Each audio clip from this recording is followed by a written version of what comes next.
Alléluia. Je vous salue tous dans le beau et précieux nom de notre Seigneur Jésus-Christ. Que la grâce, la paix et la bonté de notre Dieu reposent sur la vie de chacun de vous ce matin.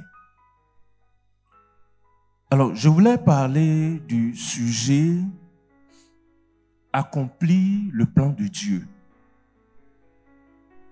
Accomplir le plan de Dieu. Nous allons lire dans Actes chapitre 13, le verset 36. Actes chapitre 13, le verset 36. Or, David, après avoir en son temps servi au dessein de Dieu, est mort, a été réuni à ses pairs et a vu la corruption. Amen. Donc, ici, c'est Paul qui, prêchant dans une synagogue, a dit cette parole-là, sur laquelle je voudrais qu'on réfléchisse ce matin.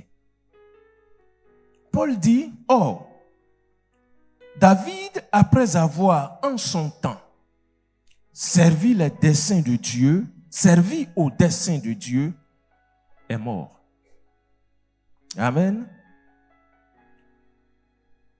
Le dessein, c'est le plan. Le mot dessein, c'est plan. On peut le remplacer comme synonyme par projet. Un plan de Dieu. Frères et sœurs, Dieu a un grand plan. Un très grand plan. Dieu a un dessein éternel. Cela, nous le lisons dans Éphésiens 3, verset 11. Dieu a un dessein éternel, un projet éternel, un projet conçu de toute éternité. Et ce projet-là était caché de tout temps en Dieu. Dieu avait un plan, un projet qu'il voulait réaliser. Il avait conçu ce plan-là depuis. Et ce plan-là était caché. Mais avec la venue de notre Seigneur Jésus-Christ, Dieu va manifester ce plan-là. Dieu va réaliser ce plan-là. Jésus-Christ donc est la réalisation, l'accomplissement du plan éternel de Dieu. À partir de Jésus, nous allons comprendre le plan de Dieu. Depuis les premières heures de l'humanité jusqu'à maintenant, à partir de Jésus, ce plan-là va être révélé. Alléluia. Et ce plan merveilleux a commencé depuis le jardin d'Éden. Depuis Éden, ce plan-là a commencé. Dieu a commencé à le mettre en exécution. Dieu a commencé à le dérouler depuis Éden. Vous savez, en Éden, après le péché de l'homme et de la femme, Dieu va dire, dans la sentence qu'il était donc en train d'apporter, il va dire, la postérité de la femme va écraser la tête du serpent et le serpent va, n'est-ce pas, blesser le talon donc de la postérité de la femme. C'était le plan qui avait commencé comme ça. Dieu déjà avait commencé à dérouler ce plan. Donc, avec les gens comme Noé, le plan était en train de se mettre en œuvre. Avec Abraham, avec Isaac, avec Jacob, avec tous les saints que nous avons connus de l'Ancien Testament, le peuple d'Israël, tous les prophètes, tous ces saints hommes, Dieu avec eux a commencé à dérouler ce plan-là. Donc, frères et sœurs, c'est ce plan-là, c'est dans ce plan-là que David se trouvait. Alléluia. Donc la Bible nous dit que David, après avoir en son temps servi au dessein de Dieu, il est mort. Donc David a accompli. David en son temps, à son époque, dans sa génération, a servi donc à l'accomplissement du projet de Dieu. David là, la Bible résume. Sinon, Paul ici va résumer toute la vie de David comme quelqu'un qui a servi à l'accomplissement du projet de Dieu. Donc, Dieu va utiliser David pour accomplir son plan. Dieu avait un plan. Au temps de David, Dieu était en train de dérouler ce plan. Donc, il va utiliser un homme qu'on appelle David pour accomplir ce plan-là. Donc, David a été un instrument de Dieu pour l'accomplissement de son plan, de sa volonté. Et David était conscient qu'il était un choix de Dieu, il était le choix de Dieu. Il savait que Dieu l'avait choisi pour réaliser son projet à cette époque-là. David avait réalisé ça. Tout ça là, je le dis, prêtez attention à ce que je suis en train de dire.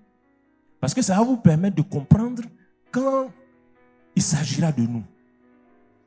Donc David était conscient du fait qu'il était un choix de Dieu. Dieu l'avait utilisé. Il savait que dans sa génération, à son époque, il était l'instrument de Dieu pour l'accomplissement de son plan. Et la Bible nous dit que David était un homme, était l'homme selon le cœur de Dieu. C'est le témoignage même que Dieu a rendu de David.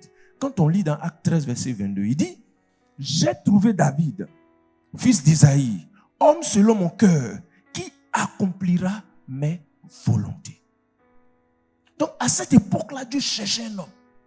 Et il dit « J'ai trouvé David, l'homme qui est selon mon cœur, qui va accomplir mes projets, mon plan. » C'est lui que j'avais trouvé. Alléluia.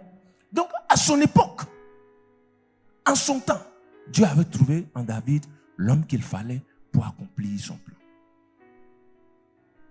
Vous savez pourquoi Dieu aimait David? C'est parce que David était l'homme selon le cœur de Dieu. En réalité, ce qui plaisait à Dieu en David, c'était son cœur. C'est le cœur de David qui plaisait à Dieu. Ce n'était pas sa beauté. C'est vrai qu'on dit qu'il était beau, hein? Mais ce n'était pas à cause de sa beauté qu'il avait choisi. Ce n'était pas tant parce que David était intelligent. Ce n'est pas ça. Ce n'est pas tant parce que David était fort. Ce n'est pas ça. Donc le cœur de David était tout entier à Dieu. C'était sa particularité. Son cœur était tout entier à Dieu. David était un homme comme nous. Il avait des faiblesses. Il lui arrivait de flancher. Il lui arrivait de tomber dans le péché. Il lui arrivait de faire des choses que Dieu n'aimait pas. Mais ce qui était particulier chez David, c'est que quand il tombait dans le péché qu'il réalisait, il se repentait. Il revenait à Dieu. Et ça plaisait à Dieu. Alléluia. Donc David, si on s'en tient à ce que Paul dit ici, David n'a pas vécu inutile. David là, sa vie n'a pas été une vie inutile. Sa vie a servi à réaliser, à accomplir le projet de Dieu. Et cela en son temps. En son temps, David a accompli le projet de Dieu.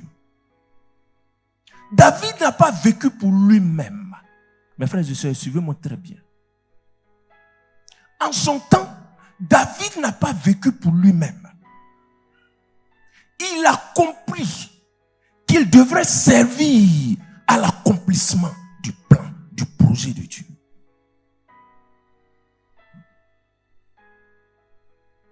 Alléluia.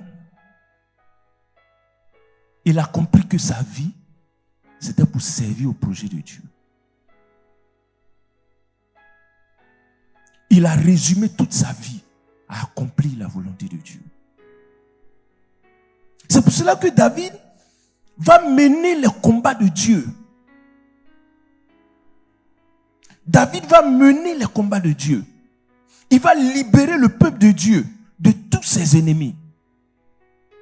David va affermir le royaume d'Israël. En son temps, le peuple d'Israël, le royaume d'Israël va atteindre son apogée. C'est avec David que le royaume d'Israël sera vraiment un royaume. Parce que David va travailler pour Dieu. Il va mettre plutôt le royaume de Dieu, le peuple de Dieu à un niveau très élevé. Il va anéantir tous les ennemis d'Israël. Grâce à David, le peuple d'Israël pouvait vivre en paix. Il pouvait respirer tranquille. Pourquoi? Parce que David va servir donc au projet de Dieu.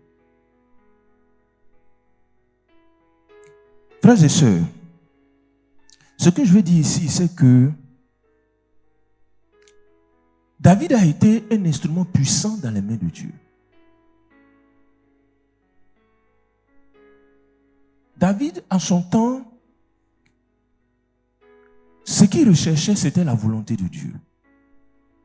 Parce que pour être un instrument dans les mains de Dieu, il faut rechercher constamment la volonté de Dieu. David ne cherchait pas le pouvoir.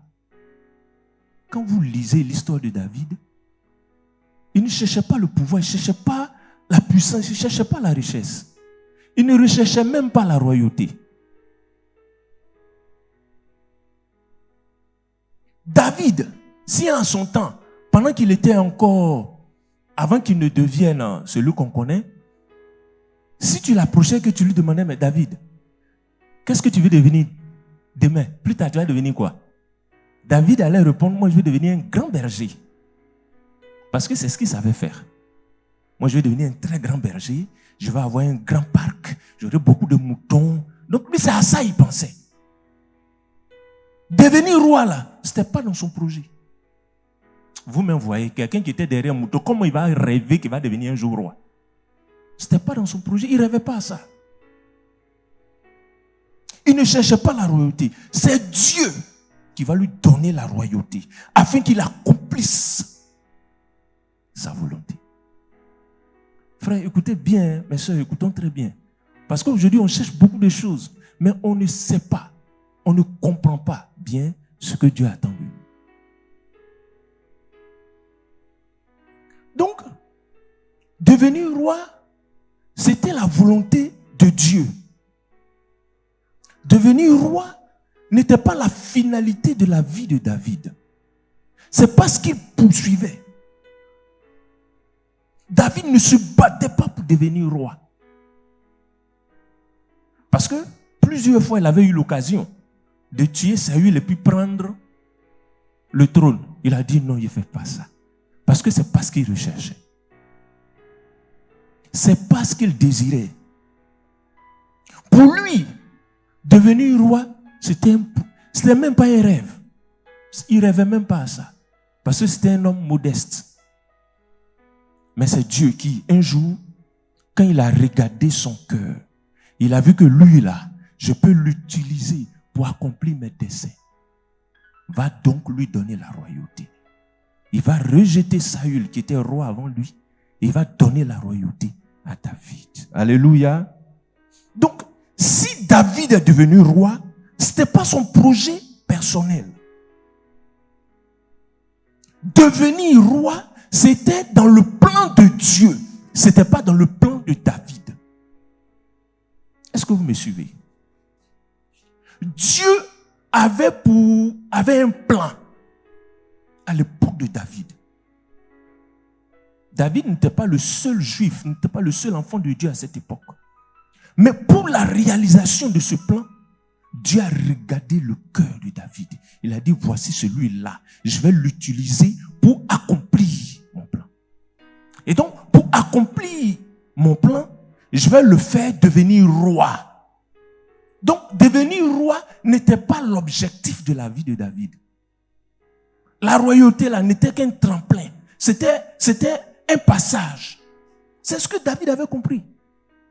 C'est pour cela que même devenu roi, il était resté toujours soumis à Dieu. Parce qu'il savait qu'il était un instrument pour accomplir la volonté de Dieu, pour réaliser un plan de Dieu. Alléluia. Frères et sœurs, pourquoi je parle de David? Vous voyez, dans le texte qu'on a lu de Acte 13, on nous dit que David, après avoir en son temps servi au dessein de Dieu, il est mort. Il a été enterré, tout. Il a vu la corruption parce que c'était la démonstration que Paul était en train de faire. Donc, après avoir en son temps accompli le dessein de Dieu, David est mort. Frère, qu'on en vient à nous. Moi, je me pose la question. À la fin de ma vie, là, qu'est-ce qu'on va retenir de moi? Parce que de David, on retient de sa vie que quand il a vécu là en son temps, il a accompli le dessein de Dieu. Chacun de nous, notre vie là a une fin, n'est-ce pas? Mais à la fin, qu'est-ce qu'on va retenir? Qu'est-ce que Dieu va retenir de ta vie à la fin? Vous savez, la vie d'un homme est comme un livre qu'on écrit. Chaque jour, là, c'est des pages de ta vie. Mais à la fin de ta vie, à la dernière page, on va écrire quoi? Alléluia. Est-ce que, donc, une autre des questions que je me pose, est-ce qu'actuellement, je suis en train d'accomplir le dessein de Dieu? Ah, frère, est-ce que chacun de nous est en train d'accomplir le dessein de Dieu? Ou alors, ce sont mes propres projets que je suis en train d'accomplir, je suis en train de réaliser. Alléluia. Ce sont des questions essentielles que chacun de nous doit se poser.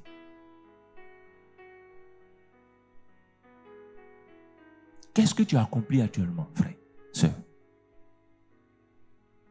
Est-ce que ce ne sont pas tes propres plans que tu es en train de réaliser? Parce que chacun a son plan. Hein? Je vous ai dit tout à l'heure, si David petit, on lui demande qu'est-ce que tu vas devenir, il va dire, il est devenu berger. Grand berger, avec beaucoup de moutons.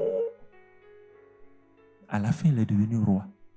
Et il a accompli le dessein de Dieu.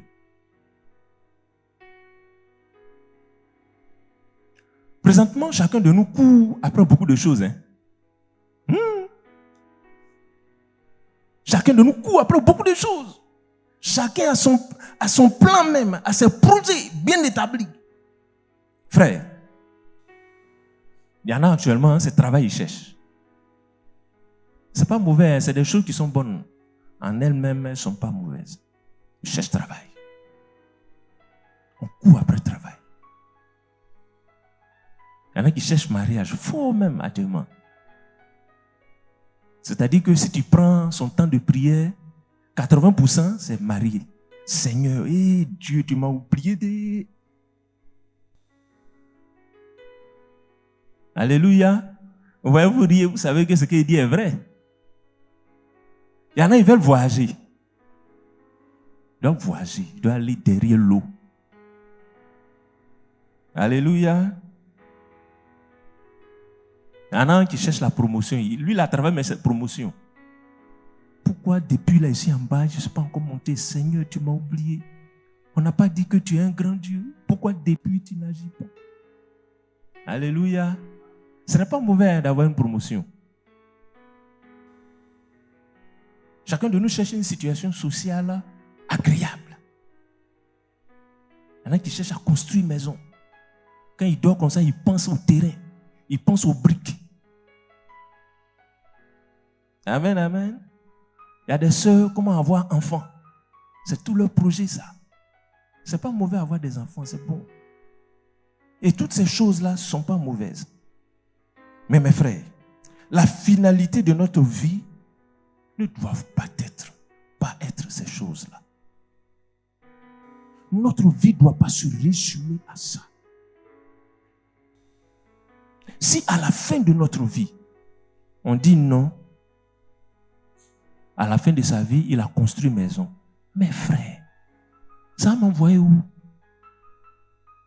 Maison là va m'envoyer où? Il y en a qui ont construit une maison, ils sont mon maison là et là. Souvent, c'est des maisons mais qui tombent en ruine. Il n'y a même pas l'homme pour pouvoir entretenir ça. Ça t'envoie où, mon frère? Faisons très attention. Si la finalité de notre vie, frères et sœurs, ce sont ces choses-là, nous ne valons pas mieux que les païens. Excusez-moi de le dire ainsi, mais c'est la vérité. si notre vie, ce n'est que ça, si on sert Dieu rien que pour ça, c'est qu'on sert Dieu pour rien. Mais mes frères, avoir travaillé là, il y a des païens qui travaillent mieux que nous. Il y a des païens même qui ont entreprises qui emploient les gens. La finalité de la vie chrétienne, ce n'est pas ça. Mes frères, si la finalité de ma vie, c'est de construire une maison, mais ça ne sert à rien. Le païen est mieux que moi. Si la finalité de ma vie, si c'est à cause de mariage, je viens à l'église, mais qu'est-ce que je fais ici? La finalité de la vie du chrétien, ça ne doit pas être ça. Mon existence ne doit pas se limiter à ça. Ce n'est pas pour ça que Dieu m'a envoyé sur la terre. Au point où toute ma vie, toutes mes pensées ne sont remplies que de ça.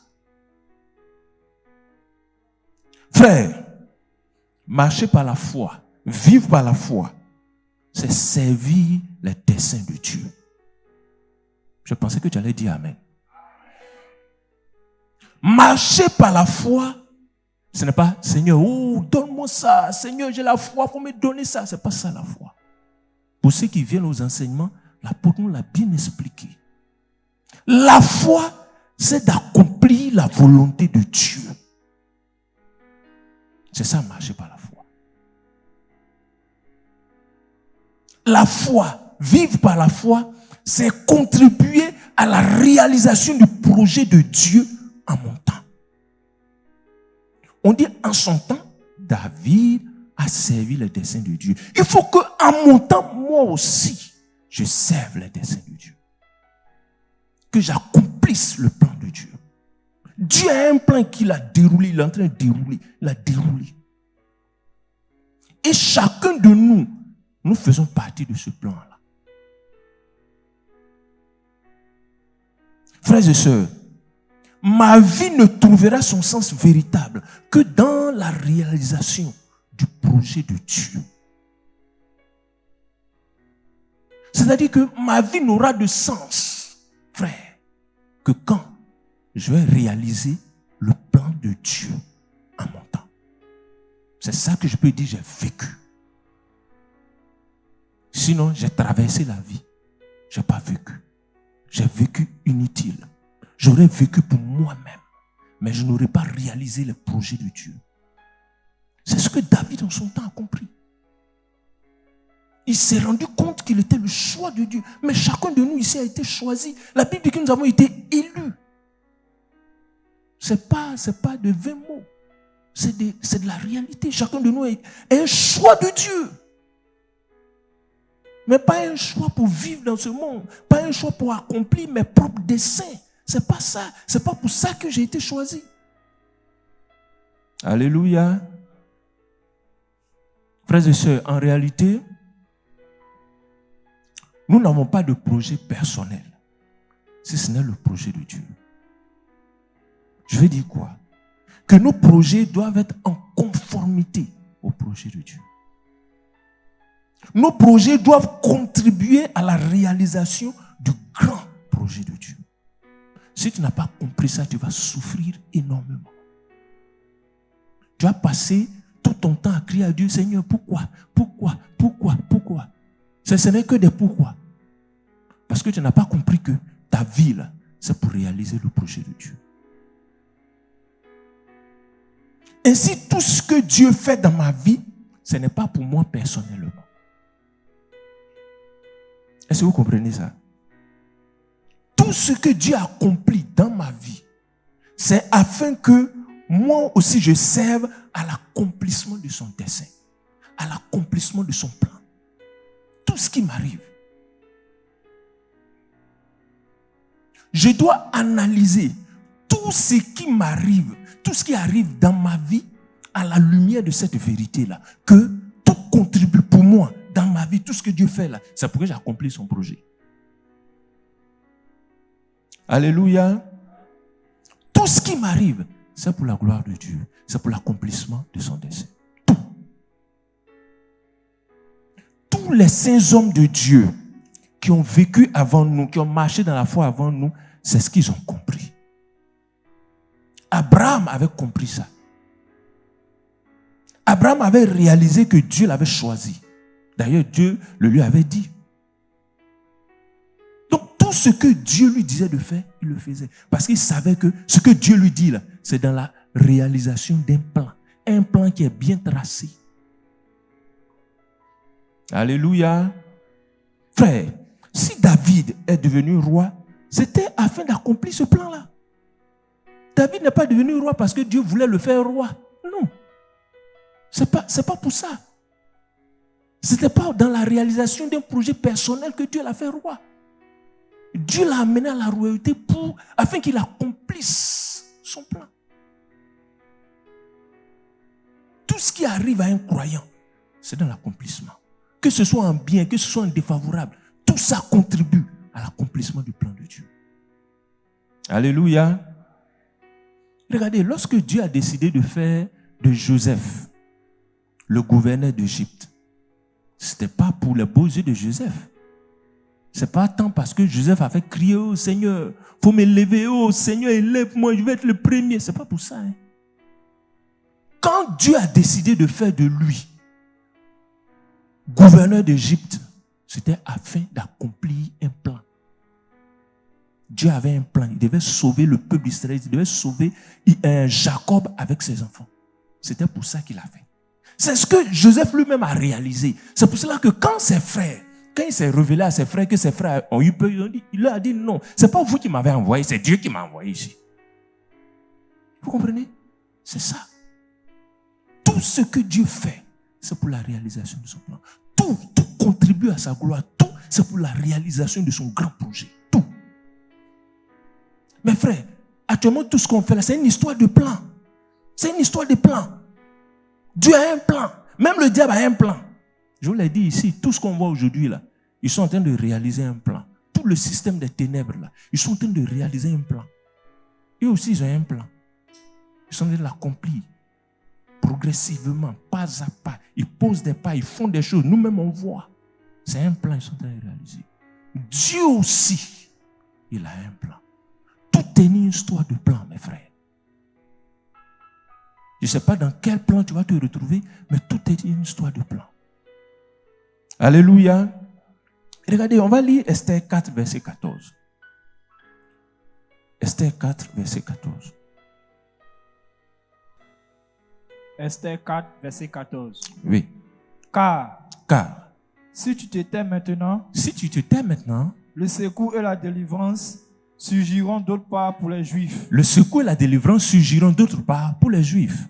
Et toi, et la maison de ton père, vous périrez.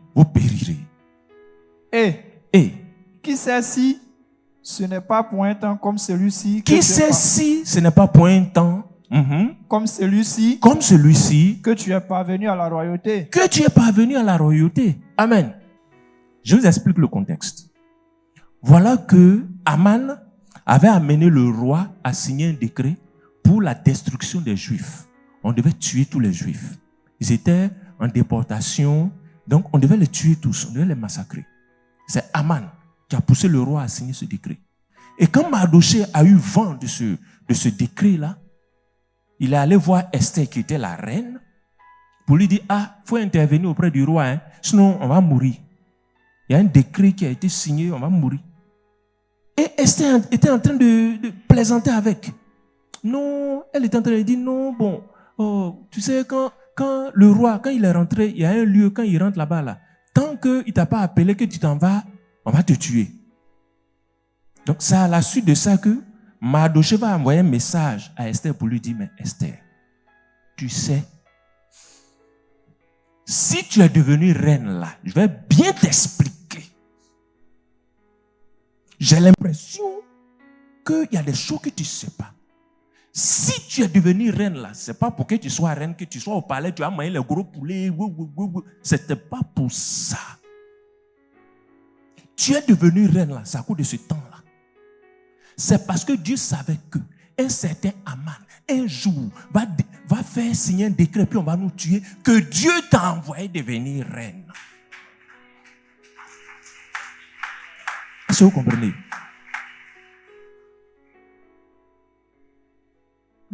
tu es reine, c'est pour que tu accomplisses le dessein de Dieu. Ce n'est pas pour que tu sois reine. Quand Esther a compris ça, elle dit, c'est maintenant que je comprends. Moi, je pensais que j'étais reine. C'était pour que j'intervienne en ce moment-là. Donc, elle a pris son bâton, elle a dit, bon, rentrons en jeûne, 3 jours nous tous. Et puis après 3 jours, là, elle est rentrée. Elle est rentrée. Bon, si on doit mourir, je vais mourir, ça fait rien, je vais rentrer. Quand elle est entrée, quand le roi l'a vu, il lui a tendu sa, comment on appelle là, son sceptre, et puis elle s'est approchée. Et quand elle s'est approchée, elle a décrit la situation au roi, et le roi a fait signer un autre décret. Alléluia. Voilà. En fait, frère, ce que je veux dire, c'est que tout ce que Dieu fait, il le fait pour l'accomplissement de son projet. Et à notre temps, frère, à notre époque, le plan de Dieu est toujours en cours. La dernière partie de la réalisation du grand plan de Dieu, là, c'est le temps de l'Église. Et chacun de nous doit participer à la réalisation de ce projet-là. C'est pour cela que nous ne devons plus dormir, mes frères. Je vous ai dit tout à l'heure que le diable, là, lui, il sait qu'il n'a plus de temps. Donc, ils sont en train de réaliser vite le plan. Ils sont en train de réaliser le plan. Beaucoup de péchés, beaucoup. C'est la réalisation du plan. Nous, on ne va pas rester là en train de dormir. On ne va pas rester là en train de chercher les biens matériels pendant que le plan de Dieu est là, frère. Alléluia. Tout ce qui nous arrive, toutes les étapes de notre vie, tous les épisodes de notre vie ont une seule finalité, nous conduire vers la réalisation du plan de Dieu. Il faut que chacun de nous retienne cette vérité-là. Tout ce qui t'arrive, tout ce que Dieu te fait, dans lequel te fait passer là, c'est pour que tu réalises son plan. Tu dois être un instrument pour l'accomplissement du dessein de Dieu. Chacun de nous. Ne dites pas non, c'est les hommes de Dieu là seulement. Voilà. Non. David n'était pas homme de Dieu, mes frères. C'est après il est devenu prophète, il est devenu roi. Mais il a commencé ça quand il n'était qu'un enfant. C'était un adolescent quand il avait compris ça. Donc ce n'est pas une histoire de homme de Dieu, mes frères. Chacun de nous doit être un instrument pour la réalisation du plan de Dieu. Il faut qu'à la fin de ta vie, on puisse retenir, lui là, il a servi vraiment au dessein de Dieu. Celle-là, elle a servi au dessein de Dieu. Dieu l'a utilisé pour accomplir son plan. Même si ça ne sera pas écrit dans la Bible, mais dans le livre de Dieu, ça sera écrit. Et quand tu vas arriver au ciel, on va rappeler ça. C'est ça. Mais si toute ta vie, tu la passes pour tes propres projets, mes frères, ça sera dramatique quand on va arriver là-bas. Qu'est-ce que tu vas lui dire?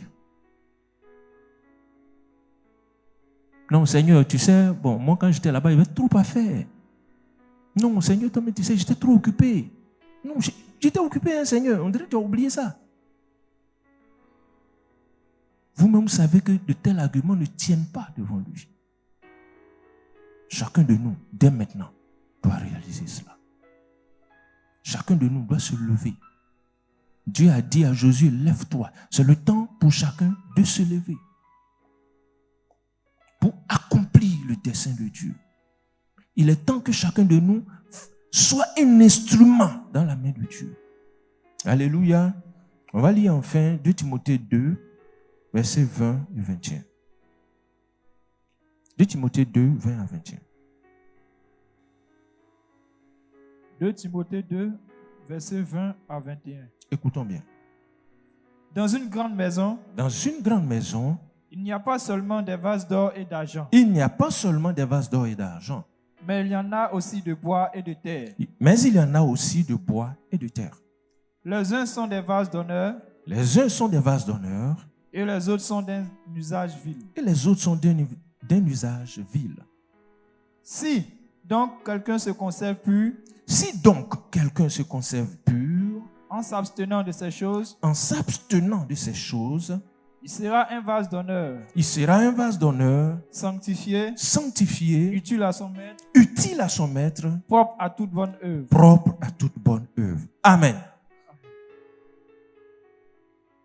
Si tu veux être un instrument dans les mains de Dieu, si tu veux que Dieu t'utilise pour accomplir son dessein, pour accomplir sa volonté, voici ce que tu dois faire. Le verset 21 le dit clairement. Il dit donc, si donc quelqu'un se conserve pur en s'abstenant de ces choses, si tu veux être un instrument dans les mains du Seigneur, parce qu'un vase d'honneur, c'est un instrument que Dieu va utiliser pour glorifier son nom. Si tu veux être un instrument dans les mains du Seigneur, tu dois commencer par te conserver pur. Dis Amen. Si tu veux que Dieu t'utilise, tu dois, c'est impératif. Tu dois te conserver pur. Si tu ne te conserves pas pur, Dieu ne peut pas t'utiliser. En tout cas, c'est quelqu'un d'autre qui va t'utiliser. Celui-là, lui, quand tu es impur, c'est là qu'il t'utilise bien, quoi. Vous le connaissez, hein? Je ne vais pas dire son nom. Mais chacun de nous le connaît. Lui, quand tu es impur, là, c'est là il est content même. Non. Lui, non. Quand tu es impur, plus tu es impur, plus il t'utilise. Regardez ses serviteurs. Regardez ce à quoi il les amène. Tu dois faire le mal bien. Là, il te donne grade. Il met général 2 étoiles, 3 étoiles. Quand tu fais le mal, tu montes en grade. Mais avec Dieu, si tu veux être utilisé, tu dois te conserver pur. Tu dois t'abstenir, tu dois te garder des impuretés. Alléluia. Est-ce que quelqu'un comprend ça? Si tu veux être un instrument que Dieu va utiliser pour accomplir sa volonté, pour réaliser son plan, conserve-toi pur. Alléluia. Il dit donc, si tu le fais, tu seras un vase d'honneur. C'est-à-dire que Dieu va t'utiliser, il va te lever, il va te prendre pour faire les grandes choses comme il a utilisé David. Vous savez, dans une maison, toutes les assiettes n'ont pas la même valeur. Hein? Tous les verres n'ont pas la même valeur. Tous les ustensiles n'ont pas la même valeur. Hein? Alléluia. Si le prophète arrive chez toi, je sais que tu as regardé dans ton placard les meilleurs verres. Là. Si l'apôtre arrive chez toi, tu as regardé dans ton placard les meilleurs verres. Pourquoi? Parce que l'homme de Dieu qui est venu là quand même, hein, tu ne peux pas prendre ton verre niafou que les enfants boivent dedans pour les servir. Alléluia. Il en est de même. Si tu veux que Dieu t'utilise, il faut te sanctifier. Quand tu vois le péché à gauche, toi va à droite. Séparez-vous. Il dit, il doit s'abstenir. Il dit se garder, s'éloigner, se préserver. C'est ça, s'abstenir. Il ne faut pas permettre que saleté vienne sur toi. Dieu n'utilise pas quelqu'un qui est sale. Ce qui est sale, là, Dieu n'utilise pas. Il faut que tu le saches bien.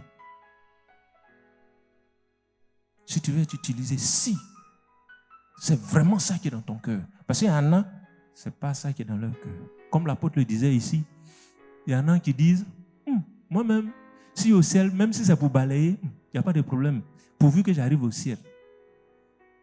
Il y en a, c'est comme ça, ils raisonnent. Comment tu peux penser comme ça? Comment moi, il serait balayé au ciel, mes frères? Aïe. Comment je vais dormir dans une maison en bois au ciel? Pourquoi? Aïe. Pendant que d'autres vont dormir dans le château, moi, je dormi dans... Pourquoi? Non, pourvu que j'arrive au ciel. Tu ne vas pas arriver là-bas même.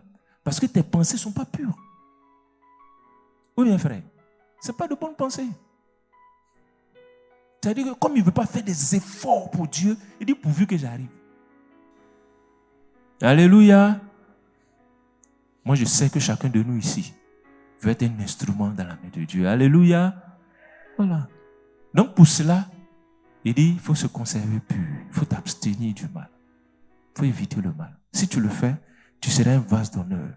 Un vase que Dieu va mettre à part pour lui. Sanctifié ici, dans le sens, il dit, mis à part. spécialement en réserve pour Dieu. C'est comme ça que Dieu va t'utiliser. Tu auras une valeur. Ça veut dire devant Dieu, tu seras comme de l'or. Tu seras de l'or dans sa main.